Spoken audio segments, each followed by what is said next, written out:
বিসমিল্লাহির রহমানির রহিম। রংপুর সিটি কলেজের প্রিয় শিক্ষার্থীবৃন্দ, তোমাদেরকে শুভেচ্ছা অভিনন্দন জানিয়ে আজকের ক্লাস শুরু করছি। তো আজকে তোমাদের আমি সংকরীকরণের দ্বিতীয় পর্ব এটি শেখাবো। এর আগে সংকরীকরণ সংক্রান্ত প্রথম একটি ক্লাস নিয়েছি, আশা করি তোমরা ক্লাসটি বুঝতে পেরেছ। আজকে আমি সংকরীকরণের যে বাকি অংশটুকু রয়েছে এটি নিয়ে আলোচনা করব। তো গতদিন তোমাদের কার্বনের আমি সংকরীকরণ শিখিয়েছিলাম। তো আজকে যে সংকরীকরণের যে টপিক তা হলো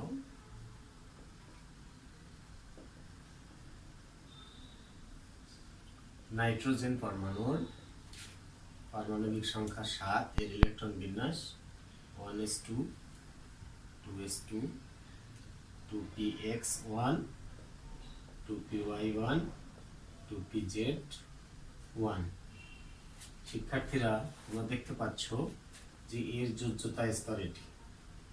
এখানে যোজ্যতা স্তরের ইলেকট্রনগুলো তৃতীয় 2s এতে রয়েছে দুটি, আর 2px 2py 2pz এগুলোতে একটি করে রয়েছে। তাই এখানে যে অরবিটালগুলো রয়েছে যোজ্যতা স্তরের অরবিটালগুলো, এই অরবিটালগুলোতে শক্তির সামান্য পার্থক্য থাকে। তো ভিবিটি ভ্যালেন্স বন্ড থিওরি, যোজনী বন্ধন তত্ত্ব অনুযায়ী এই যোজ্যতা স্তরের যে ইলেকট্রনগুলো রয়েছে এই ইলেকট্রনগুলোকে আমরা সমান শক্তির দেখাবো। এই জন্য সংকরীকরণের সময় এদেরকে তরঙ্গ ফাংশন সাই দিয়ে আমরা প্রকাশ করব। এটি হলো 2s2 তে যে ইলেকট্রন দুটি রয়েছে এটি হলো সাই 1, ইলেকট্রন রয়েছে দুইটি। এটি হলো সাই 2, ইলেকট্রন রয়েছে একটি। এটি হলো সাই 3, ইলেকট্রন রয়েছে একটি। এটি হলো সাই 4, এখানে ইলেকট্রন রয়েছে একটি। তো শিক্ষার্থীরা, এই নাইট্রোজেন পরমাণুর যে যোজ্যতা স্তরের ইলেকট্রনগুলো রয়েছে বা অরবিটালগুলো রয়েছে, এদের যদি মিশ্রিত হয়, সংকরীকরণ হয়, তাহলে এখানেও sp3 সংকরীকরণ ঘটবে। তাহলে তোমরা জানো যে sp3 সংকরীকরণে একটি s অরবিটাল এবং 3টি p অরবিটাল এর মিশ্রণের ফলে সমান শক্তির সমান সংখ্যক সংকর অরবিটাল সৃষ্টি হবে। তো নাইট্রোজেনের sp3 সংকরীকরণ প্রক্রিয়ায় এখানে আমরা দেখতে পাচ্ছি যে s অরবিটালে দুটি ইলেকট্রন রয়েছে। এটি হলো 2s2। এটি যদি অক্ষ অনুযায়ী আমরা দেখাই তাহলে ত্রিমাত্রিক অক্ষ, এটা x, এটা y, এটি z। যেহেতু s অরবিটালের ইলেকট্রনগুলি সুষম অক্ষে থাকে, তাই s অরবিটালের এগুলো অক্ষ তোমরা যদি প্রদর্শন না করো তো সমস্যা নেই। তাহলে এটি s এর অরবিটাল, আর p এর অরবিটালগুলো এটি হলো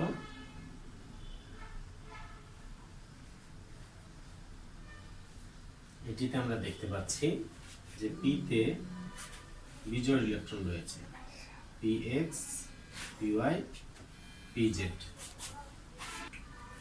তাহলে px py pz তিনটিতে তিনটি ইলেকট্রন রয়েছে। এটির সংকরণের ফলে সমান শক্তির সমান সংখ্যক 4টি সংকর অরবিটাল তৈরি হবে, যার একটিতে এক জোড়া ইলেকট্রন থাকবে, বাকিগুলোতে একটি করে ইলেকট্রন থাকবে। এই যে sp3 সংকর অরবিটাল পেলাম নাইট্রোজেনের, এই নাইট্রোজেনের যে সংকর অরবিটালগুলোতে বিজোড় ইলেকট্রন রয়েছে, ভিবিটি তত্ত্ব অনুযায়ী এই বিজোড় ইলেকট্রনগুলো বন্ধনে অংশ নেবে, অর্থাৎ তাদের অধিক্রমণ ঘটবে। আর এখানে যে বিজোড় ইলেকট্রনটি রয়েছে, এই বিজোড় ইলেকট্রন বিশিষ্ট যে সংকর অরবিটালটি এটি মুক্তজোড় ইলেকট্রন হিসেবেই থেকে যাবে। এখন এই যে নাইট্রোজেন পরমাণুর যে sp3 সংকরীকরণ প্রক্রিয়া, এই sp3 সংকরীকরণ প্রক্রিয়ার মাধ্যমে আমরা এখন যৌগ গঠন দেখাবো, অর্থাৎ অধিক্রমণ দেখাবো। আমি অধিক্রমণটি যদি এই দিকে দেখাই, অধিক্রমণ তোমরা জানো যে সংকরীকরণের পরেই অধিক্রমণ হয়ে থাকে, অর্থাৎ এখানে অ্যামোনিয়া NH3, এইটার আমি সংকরীকরণ প্রক্রিয়া দেখাবো। অ্যামোনিয়ার গঠনে আমরা দেখতে পাচ্ছি নাইট্রোজেনের সঙ্গে 3টা হাইড্রোজেন পরমাণু যুক্ত রয়েছে। আর এখানে এক জোড়া মুক্ত জোড় ইলেকট্রন রয়েছে। এই অধিক্রমণ যদি আমরা দেখাই তাহলে এটি আমি এই দিকেটা মিশাই ফেলবো, যে নাইট্রোজেন পরমাণুর যে সংকর অরবিটালটি রয়েছে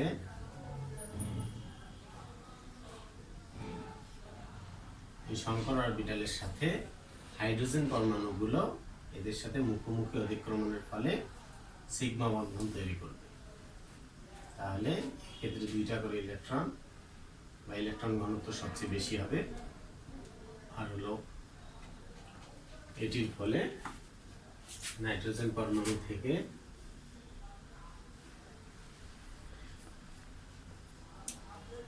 এক জোড়া ইলেকট্রন থাকবে।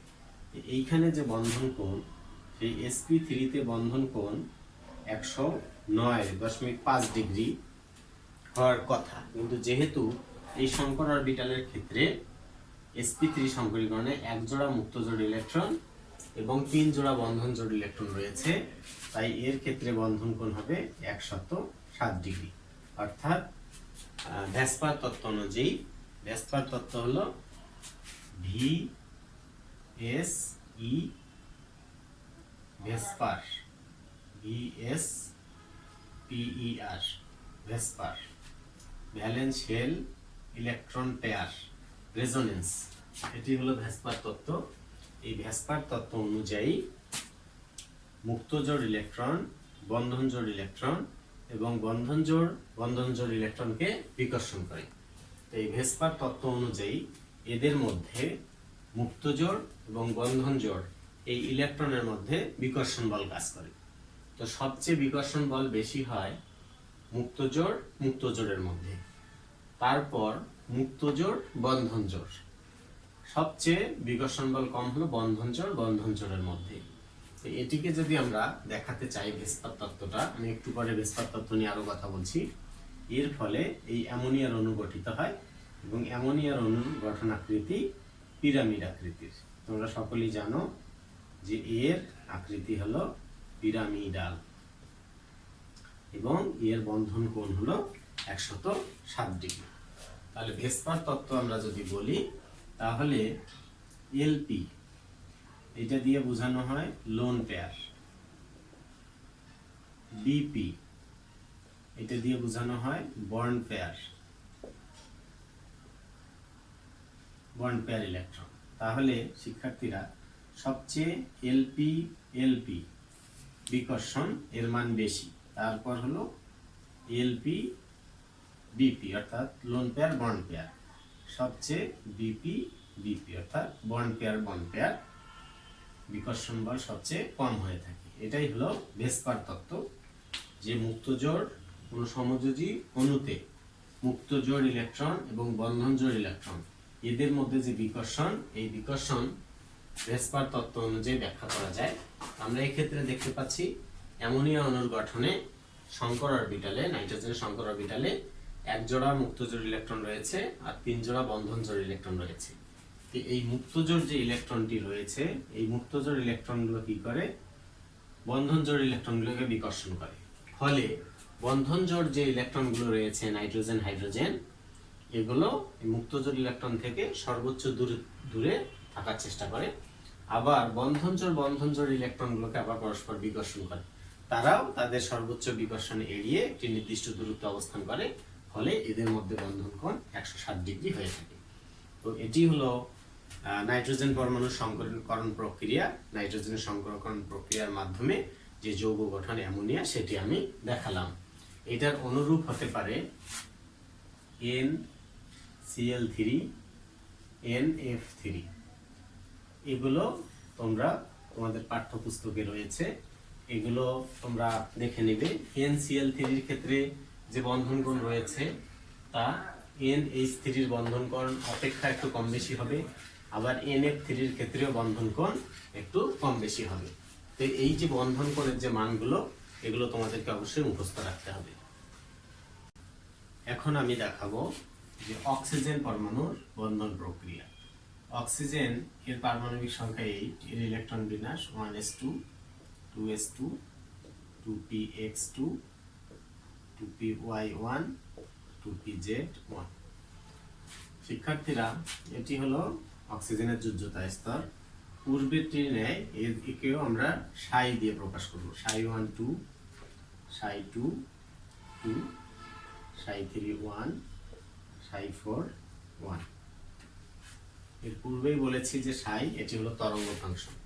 এই ক্ষেত্রে আমরা দেখতে পাচ্ছি যে এখানেও sp3 সংকরীকরণ ঘটবে, অর্থাৎ যোজ্যতা স্তরের যে ইলেকট্রনগুলো রয়েছে, যোজ্যতা স্তরে যতগুলো অরবিটাল থাকবে, বন্ধন তৈরির ক্ষেত্রেও বা সংকরীকরণ করার ক্ষেত্রেও সেভাবেই সংকরীকরণ ঘটবে। যোজ্যতা স্তরে যেহেতু ইলেকট্রনগুলো জোড় এবং বিজোড় অবস্থায় রয়েছে, তাই আমরা জোড় বিজোড় সবগুলো ইলেকট্রনকে নিয়ে এর অক্সিজেনের আমরা সংকরীকরণ ঘটাবো, sp3 সংকরীকরণ। এই sp3 সংকরীকরণের ক্ষেত্রে দেখো চিত্রটি আগের মতোই হবে,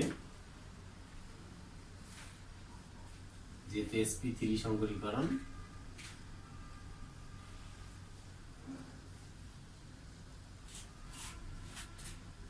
এক্ষেত্রে দুই জোড়া মুক্ত জোড় ইলেকট্রন, এতে বন্ধন জোড় ইলেকট্রন, এটিও sp3 সংকরীকরণ। এখন অক্সিজেন পরমাণুর যে sp3 সংকরীকরণ ঘটলো, এই sp3 সংকরীকরণের ক্ষেত্রে যে সংকর অরবিটালগুলো সৃষ্টি হয়েছে, তাতে আমরা দেখতে পাচ্ছি যে দুটি জোড় ইলেকট্রন বিশিষ্ট সংকর অরবিটাল এবং দুটি বিজোড় ইলেকট্রন বিশিষ্ট সংকর অরবিটাল রয়েছে। এখন এই অক্সিজেনের যে sp3 সংকরণ ঘটলো, এই sp3 সংকরীকরণের মাধ্যমে যে যৌগ গঠন হবে তা হলো H2O, পানি। পানির অণুর গঠনে আমরা দেখতে পাই যে এরূপ কৌণিক আকৃতির হয়ে থাকে, অর্থাৎ এক্ষেত্রে দুটি মুক্ত জোড় ইলেকট্রন রয়েছে। এখন এটির যদি আমরা অধিক্রমণ দেখাতে চাই, তাহলে অধিক্রমণের ক্ষেত্রে কি হবে, যে অক্সিজেনের যে সংকর অরবিটালগুলো রয়েছে, এই সংকর অরবিটালের সাথে অক্সিজেনের sp3 সংকরীকরণে যেটিতে দুটি বিজোড় ইলেকট্রন রয়েছে, হাইড্রোজেন পরমাণু, তাদের সাথে এভাবে মুখোমুখি অধিক্রমণ ঘটবে। এই মুখোমুখি অধিক্রমণের ফলে এখানে সিগমা বন্ধন হবে, আর এদের মধ্যে বন্ধন কোণ হবে 104.5 ডিগ্রি। অর্থাৎ এই ক্ষেত্রেও ভেস্পার তত্ত্ব অনুযায়ী বন্ধন জোড় ইলেকট্রন বিকর্ষণ, মুক্ত জোড় বন্ধন জোড় বিকর্ষণ, আবার বন্ধন জোড় বিকর্ষণ, এর ফলে এই যে অরবিটালগুলো ত্রিমাত্রিক কনফিগারেশনে এদের মধ্যবর্তী যে কোণ তৈরি হবে তা হবে 104.5 ডিগ্রি। তাই পানির অণুর আকৃতি কৌণিক হয়ে থাকে, এরূপ কৌণিক, কারণ এক্ষেত্রে দুই জোড়া মুক্ত জোড় ইলেকট্রন রয়েছে। এই মুক্ত জোড় ইলেকট্রনগুলো পরস্পরকে বিকর্ষণ করে, আবার মুক্ত জোড় ইলেকট্রন বন্ধন জোড় ইলেকট্রনকে বিকর্ষণ করে, আবার বন্ধন জোড়কে বিকর্ষণ করে, ফলে এদের মধ্যবর্তী বন্ধন কোণ হয় 104.5 ডিগ্রি। আশা করি শিক্ষার্থী এরকম বুঝতে পেরেছ। তো এটি হলো পানির অণুর সংকরীকরণ প্রক্রিয়া। তো এরূপ আরো কিছু সংকরীকরণ প্রক্রিয়া আছে, যেগুলো তোমাদেরকে আমি একটু দেখানোর চেষ্টা করব, কারণ সংকরীকরণ কঠিন কিছু নয়। এটি তোমরা ধারাবাহিকভাবে লেকচারগুলো দেখবে, সেই অনুযায়ী তোমাদের যে পাঠ্যপুস্তক রয়েছে এটি পড়বে, দেখবে যে খুবই সহজ হয়ে গেছে। আমি এখন তোমাদেরকে ফসফরাস অণুর সংকরীকরণ প্রক্রিয়া দেখাবো। ফসফরাস অণুর ইলেকট্রন বিন্যাস থেকে আমরা যেটা পাই, এটা হলো ফসফরাসের পারমাণবিক সংখ্যা 15 1s2 2s2 2p6 3s2 3px 3py 3pz, এখানে একটি করে ইলেকট্রন থাকবে। এই ক্ষেত্রে আমরা দেখতে পাচ্ছি যে ফসফরাসের যে একটু ভুল হয়ে গেছে, এখানে 0। তো ফসফরাস অণু যখন উদ্দীপিত অবস্থায় আসবে,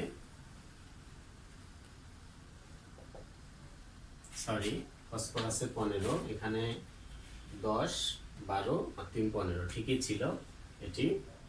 তো এর ইলেকট্রন বিন্যাস থেকে আমরা দেখতে পাচ্ছি এই ক্ষেত্রেও sp3 সংকরীকরণ ঘটেছে। এর sp3 সংকরীকরণ চিত্র যদি আমরা দেখাই, তাহলে একটি s 3টি p অরবিটালের মধ্যে মিশ্রণ ঘটেছে। sp3 সংকরীকরণের অনেকগুলো চিত্র আমি দেখিয়েছি। এখানে এক জোড়া ইলেকট্রন, এখানে এটি হলো ফসফরাসের sp3 সংকরীকরণ।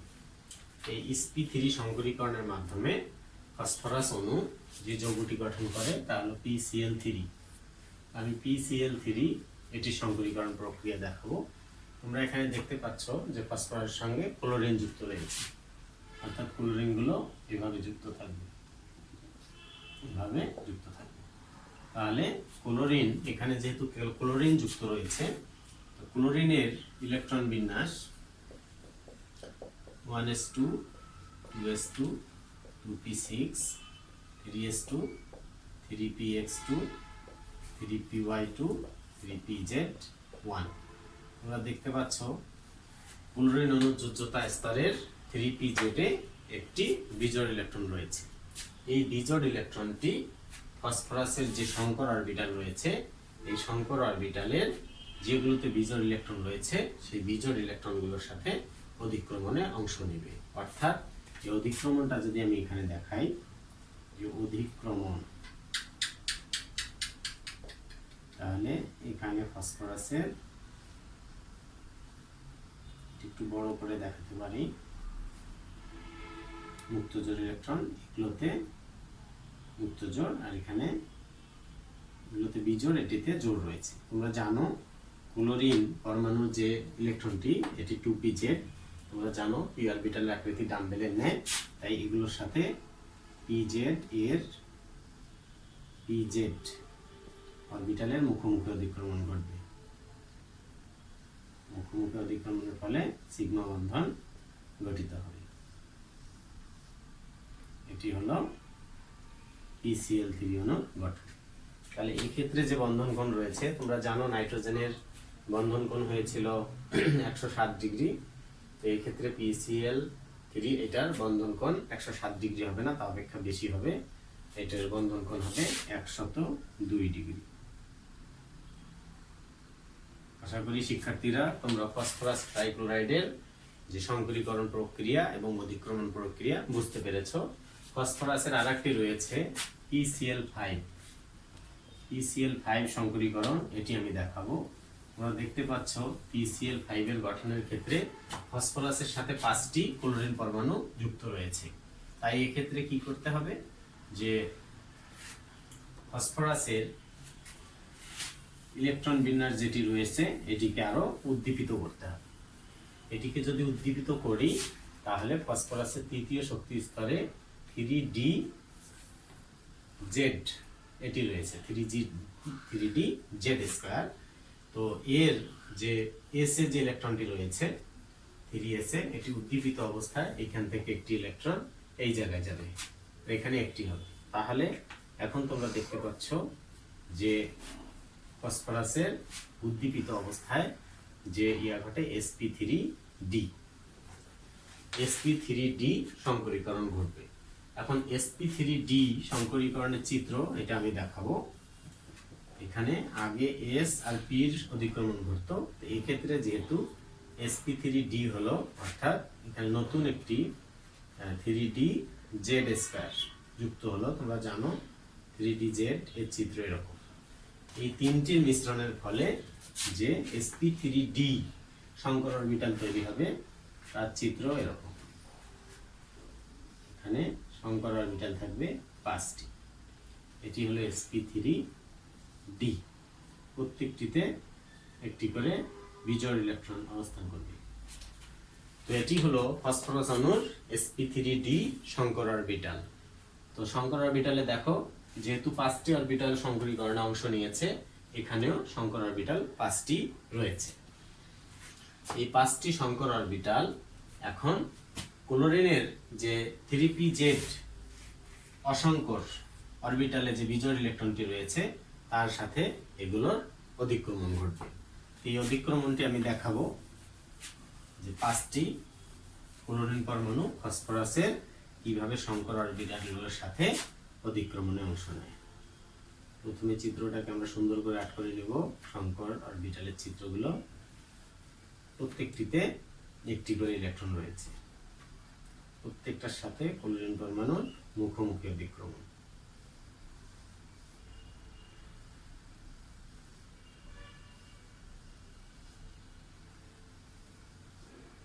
এগুলো সবগুলোই ক্লোরিনের 3p-Z অরবিটাল।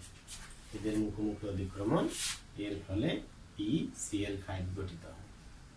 PCl5 এর গঠন আকৃতি এটি তোমাদের পাঠ্যপুস্তকে তোমরা দেখবে, যেগুলোর যে তলগুলো রয়েছে কোনটির সাথে কোনটির কি ধরনের বন্ধন কত কোণে রয়েছে এগুলো তোমরা দেখে নেবে, তাহলে তোমরা এগুলো সম্পর্কে বুঝতে পারবে।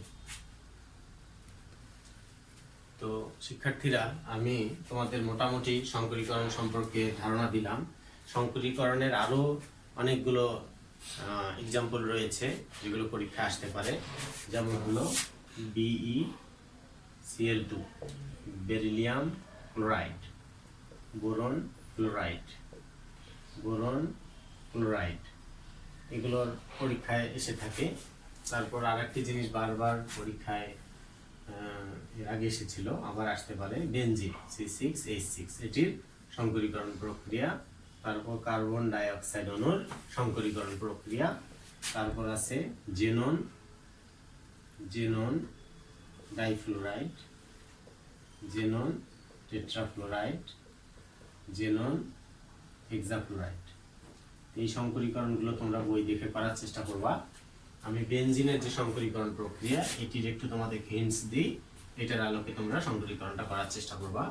বেনজিনের গাঠনিক সংকেত থেকে আমরা দেখতে পাচ্ছি যে বেনজিনের গাঠনিক সংকেতে এরকম যে একান্তর একক ও দ্বিবন্ধন রয়েছে, অর্থাৎ এখানে একটি দ্বিবন্ধন, এখানে একক বন্ধন, আবার এখানে দ্বিবন্ধন, এখানে একক বন্ধন। এইভাবে হাইড্রোজেনগুলোকে যদি আমি পাশে লিখি তাহলে আরো তোমাদের জন্য স্পষ্ট হবে।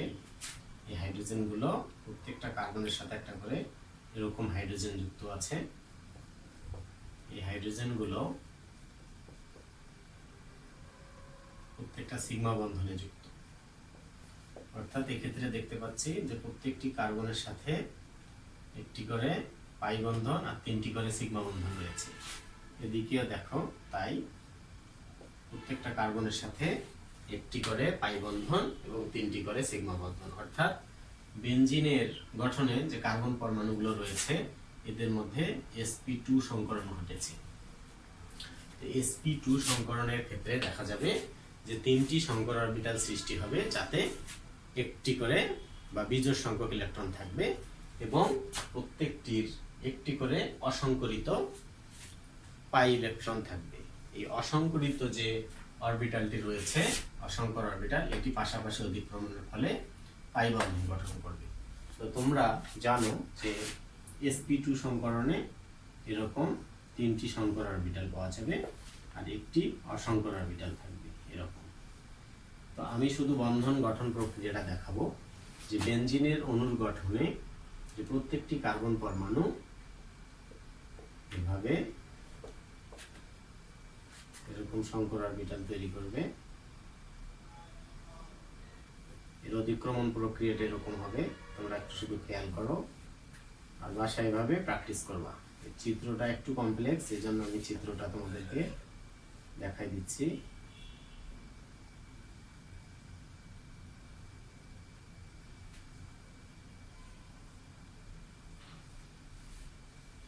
প্রত্যেকটি কার্বন পরমাণু আমি এখানে দেখালাম, তোমরা দেখতে পাচ্ছ প্রত্যেকটি কার্বন পরমাণু একটি করে সিগমা বন্ধনে যুক্ত, এই কার্বনের সাথে হাইড্রোজেন যুক্ত হয়েছে। প্রত্যেকটি কার্বনে যে একটি করে হাইড্রোজেন সিগমা বন্ধনে আছে সেটা আমি দেখালাম। তো শিক্ষার্থীরা, এখানে যেগুলো হয়েছে সবগুলোই সিগমা বন্ধন।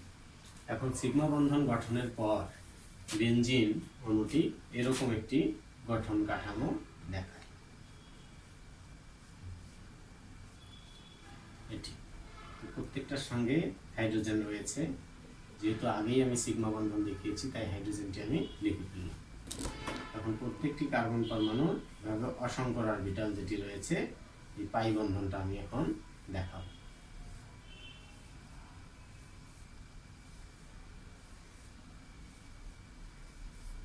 এখানে দেখো এটির সাথে এটির, এটির সাথে এটির পাই বন্ধন, আবার এইটার সাথে এইটার, এটার সাথে এইটার পাই বন্ধন, আবার এইটার সাথে এটার পাই বন্ধন, এটার সাথে নিচ দিয়ে এটার একটা পাই বন্ধন গঠিত। এটি হলো বেনজিনের, এগুলো সঞ্চারণশীল ইলেকট্রন। এই জন্য বেনজিনের গঠন কাঠামোর মধ্যে আমরা ভিতরে বেনজিন রিংয়ের ভিতরে যে বৃত্তাকার একটি চিহ্ন দেই, এটি আসলে সঞ্চারণশীল ইলেকট্রনের চিহ্ন। এটি হলো সঞ্চারণশীল ইলেকট্রন, সঞ্চারণশীল ইলেকট্রন। শিক্ষার্থীরা, সংকরীকরণ ক্লাস আজকে আমি এই পর্যন্তই রাখতে চাচ্ছি। এরপরে আমি নতুন কোনো অধ্যায় শুরু করব। সংকরীকরণের মাধ্যমে তোমাদের রসায়ন প্রথম পত্রের যে 3 নম্বর অধ্যায়টি ছিল, মৌলের পর্যাবৃত্ত ধর্ম ও রাসায়নিক বন্ধন, এই অধ্যায়টি আজকে আমি সমাপ্তি ঘোষণা করলাম। এই অধ্যায়ে আমার ধারাবাহিক ক্লাসগুলো তোমরা পর্যবেক্ষণ করবে, সেই অনুযায়ী তোমরা নিজের পড়াশোনাটাকে তৈরি করবে। আর কোনো জায়গায় যদি তোমরা সমস্যা মনে করো, আমাকে ফোন করে জানবে অথবা আমার ক্লাসে কমেন্ট করে আমাকে জানাবে। আমি চেষ্টা করবো তোমাদেরকে সমাধান করে দেওয়ার জন্য। তো শিক্ষার্থীরা সকলে ভালো থাকবে, সকলের মঙ্গল কামনা এখানে বিদায় নিচ্ছি। আল্লাহ হাফিজ।